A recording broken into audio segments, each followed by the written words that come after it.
ഹരി ഓം. ശ്രീമദ് ഭഗവത്ഗീത ശ്ലോകം 28-29.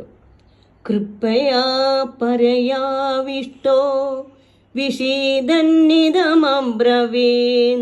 ദൃഷ്ട്വേമം സ്വജനം കൃഷ്ണ യുയുൽസും സമുപസ്ഥിതം സീദന്തി മമ ഗാത്രാണി മുഖം ച പരിശുഷ്യതി വേബദുശ്ച ശരീരേ മേ രോമഹർഷ ജായതേ. ശ്രീഹരേ നമ. സമീക്ഷ്യ വേർതിരിച്ച് കണ്ടിട്ട് സ കൗന്ദേയ ആ കുന്തിപുത്രൻ താൻ സർവാൻ ബന്ധൂൻ ആ എല്ലാ ബന്ധുജനങ്ങളെയും കൃപയാ കാരുണ്യത്താൽ പറയാം അത്യധികമായ ആവിഷ്ട ആവേശം പൂണ്ട് വിഷീദൻ വിഷണ്ണനായി ഇതമബ്രവീത് ഇങ്ങനെ പറഞ്ഞു.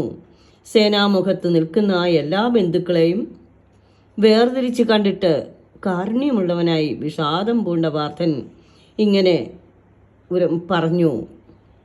ദുര്യോധനൻ പരിഭ്രമിക്കുകയും സംശയിക്കുകയും ചെയ്യുന്നിടത്ത് അർജുനൻ കാരുണ്യം കൊള്ളുകയും വിഷാദിക്കുകയുമാണ് ചെയ്യുന്നത്. താൻ ജയിക്കുമോ എന്നുള്ള അസുരചിന്തയാണ് ദുര്യോധനുണ്ടായത്. എന്നാൽ താൻ ചെയ്യുവാൻ പോകുന്ന പ്രവൃത്തി ധർമ്മമാണോ അധർമ്മമാണോ എന്നുള്ള ചിന്തയാണ് അർജുനെ അലട്ടുന്നതെന്നാൽ സംശയവും പരിഭ്രമവും അജ്ഞാനത്തിൻ്റെ സന്തതികളാണ്.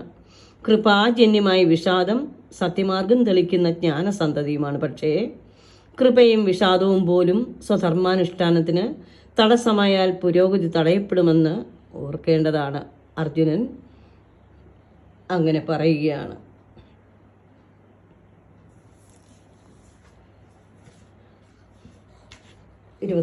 ശ്ലോകം. ദൃഷ്ട്വാ കണ്ടിട്ട് സജ്ജനം സ്വജനം ഈ സ്വന്തം ബന്ധുക്കളെ കൃഷ്ണ അല്ലയോ കൃഷ്ണ യുയുത്സം യുദ്ധത്തിന്റെ ആഗ്രഹത്തോടെ സമുപസ്ഥിതം മുന്നിൽ നിൽക്കുന്ന സീതന്തി തളരുന്നു മമ ഗാത്രാണി എൻ്റെ അവയവങ്ങൾ മുഖം ച മുഖവും പരിശുഷ്യതി വരണ്ടുപോകുന്നു വേബദുശ്ച വിറയലും മേ ശരീരേ എൻ്റെ ശരീരത്തിൽ രോമഹർഷജ രോമാഞ്ചവും ജായത്തെ ഉണ്ടാകുന്നു. അല്ലയോ കൃഷ്ണ യുദ്ധം ചെയ്യാൻ കൊതിച്ചു വന്നു നിൽക്കുന്ന ഈ എൻ്റെ ആളുകളെ കണ്ടിട്ട് എൻ്റെ ശരീര അവയവങ്ങളെല്ലാം തന്നെ തളർന്നു പോവുകയാണ്.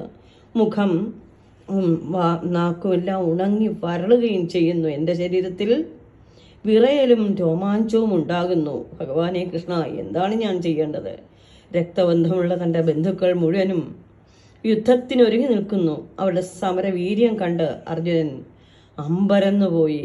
അർജുനന് അംഗങ്ങൾ തളരുകയും രോമാഞ്ചം ഉണ്ടാവുകയും ജിഹയെല്ലാം നാക്ക് വരണ്ടു പോവുകയും ചെയ്തിരിക്കുന്നു. യുദ്ധത്തിൽ അവർ മരണപ്പെടുന്നതോർത്ത് പാർത്ഥന് വളരെയധികം വിഷാദമുണ്ടായി. അവരെല്ലാം ഈ യുദ്ധക്കളത്തിൽ താൻ കൊല്ലേണ്ടി വരുമല്ലോ എന്നോർത്ത് അർജുനൻ വീണ്ടും വീണ്ടും വിഷാദമഗ്നനാവുകയാണ്. ഭഗവാനോട് വീണ്ടും വീണ്ടും അർജുൻ താൻ എന്താണ് ചെയ്യേണ്ടത് കൃഷ്ണ? അവിടുന്ന് പറഞ്ഞാലും എനിക്ക് ധൈര്യം തന്നാലും കൃഷ്ണ എന്ന് പറഞ്ഞ് വളരെയധികം വിഷമിക്കുന്നു. സർവം ശ്രീകൃഷ്ണ അർപ്പണമസ്തു. ഹരി ഓം.